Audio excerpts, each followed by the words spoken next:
Now then, lads, and welcome back. And today, I just wanted to voice a couple worries that I have about the upcoming update. Now, initially, I'm still very excited for the update. It looks really cool. Gloucester Meteor, my beloved. But there are a couple interesting things here that I'm a little worried about, and we've not heard any information of yet. So, yeah, let's get into it. With my first worry being the BR battles change, specifically the revision of the matchmaking rules in the update to separate BR3 from 5. Now, I really do hope that this is an indication of future things to come, primarily with BR4, because this is going to put BR4 in a bit of a weird situation. I mean, currently it's already a bit of a weird tier. I mean, it's sort of this limbo land between high and low tiers, so it's already strange.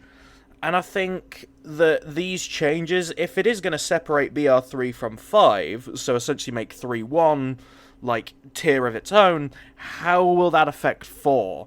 I mean, I hope 4 is basically kept as this sort of bridge, but it has a tendency to keep matchmaking more with just 4 rather than putting BR3s in up tiers or, you know, BR5s in low tiers.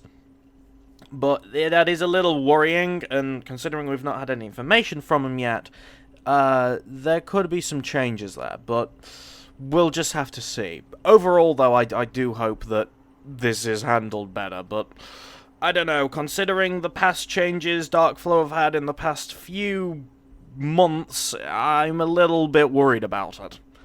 But now on to the actual main content of the update. The actual weapons.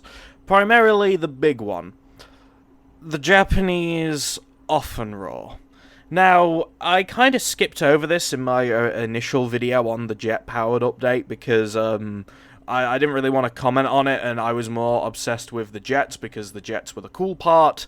But yeah, no, I think it's impossible to not see that this is stupid. I mean, this is obviously stupid. This is giving Japan a German rocket launcher, which I'm fairly confident in saying they had literally 0 of, and I can also fairly confidently say America didn't take any copies over to fight the Japanese. So I think it's really weird that this is being added. I mean, from what I have seen, apparently Japan did at least have a couple Panzerfausts, or at least had the designs for them, which would at least sound a bit better, but I'm still not entirely sure on Japan even getting Panzerfausts. Now, this has led to the community's brought up 2 weapons that could be used to replace it. Those being a Type 97 with this big old grenade launcher, which looks pretty interesting, that could do the amount of penetration needed, and a Type 4 rocket launcher, but it fires a 9cm rocket. And honestly, I think either of these 2 would be a better idea. I mean, the Type 4 probably wouldn't even be that hard to make, considering it's just resizing a couple parts of the model, and you could reuse the animations anyway.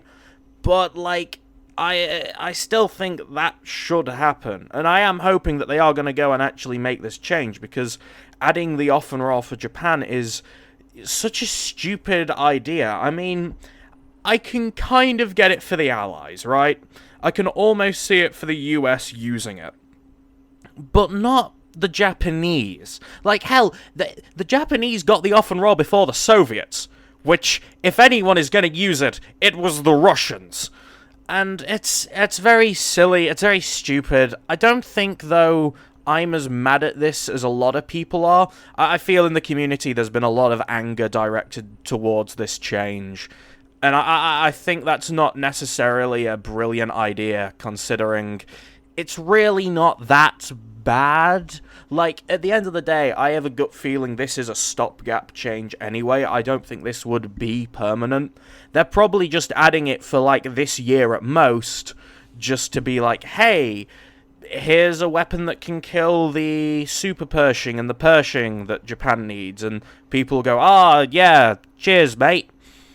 But yeah, no, I still think it's very dumb, and I still think the other weapons that people brought up, like the Type 97 and the Type 4 9cm, would be better, even if they'd have to be changed a little bit to be more historically accurate in terms of how much damage they do to like up it, because I think all they really need is around 200 millimeters of penetration, and that's the same as the Offen Raw anyway. So, yeah, I think it is possible to change. But yeah, no, overall I do think the Offen Raw is a really stupid idea, though. Like, you can't give the Offen Raw to them. Finally, that I wanted to touch on in terms of my worries about this, and this might be a this might be a little long, is the Fedorov rifle they're adding for the Soviets, which is the new BR2 semi-automatic that the Soviets are getting. Now, firstly, I want to make it clear, I'm really happy that the Soviets are getting a semi-automatic. They've needed one for ages, and I'm really happy that they're finally going to have one. The problem is, this thing seems to be really powerful. To actually quote what the official dev post said about it, the rifle can deal 15.3 damage per shot with a fire rate of 350 rounds per minute. Now, the reason I bring this up is the idea of 15.3 damage is a huge amount. Like, that's a lot.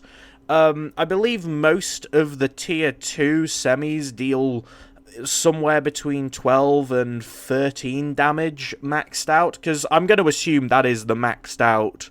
That's the 3-star damage, you know, a fully upgraded one, but that's still really powerful, and I am a little bit worried because that would kind of outshine a lot of the other Soviet bolts at that tier.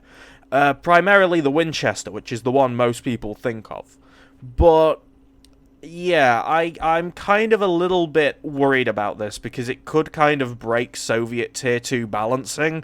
Because it's worth noting, the Germans only have two, those being the VG-1-5, which is more closely to the M1 carbine, and the Amaguera Modelo 39, which is crap and no one uses it.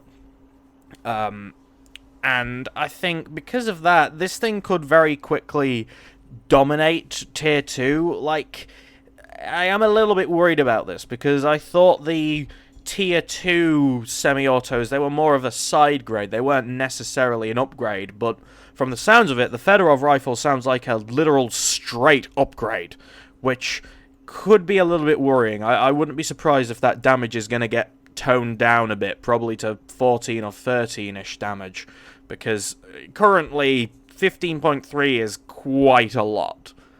The next gun the Soviets are getting, the Uragan SMG, which is another Tier 2 weapon, this has come under a little bit of fire from the community because people have been saying the Soviets don't need another Tier 2 SMG. Now, the Soviets do have a couple. Currently in the game, they have the PPS-42, the PPS-43, and the Pupushka Obres. So they've got 3, I believe, currently. But I don't think the idea of adding a 4th one is that bad.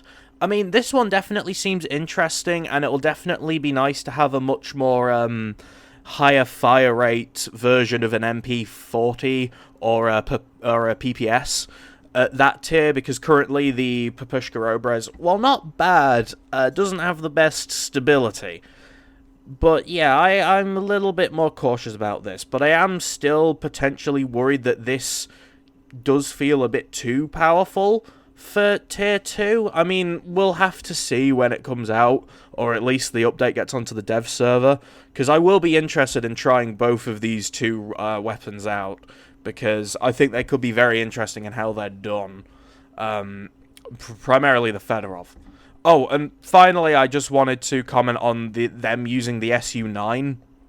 Because I've seen some people have a little bit of a complaint about it, considering it's a Cold War plane. And I do get that, but at the end of the day, I feel at least it, like, sharpens and cleans the field so that all countries have a jet plane.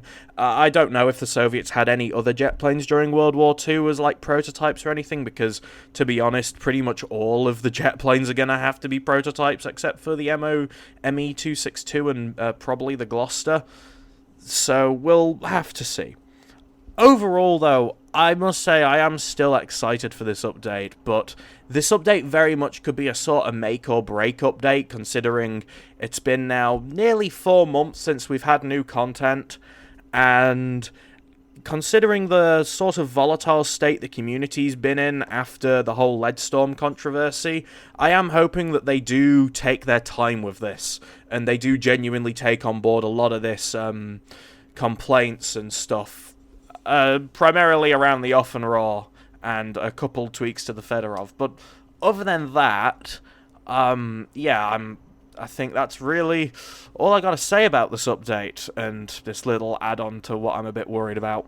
But yeah, no, other than that, thank you for watching. I hope you enjoyed the video, and goodbye.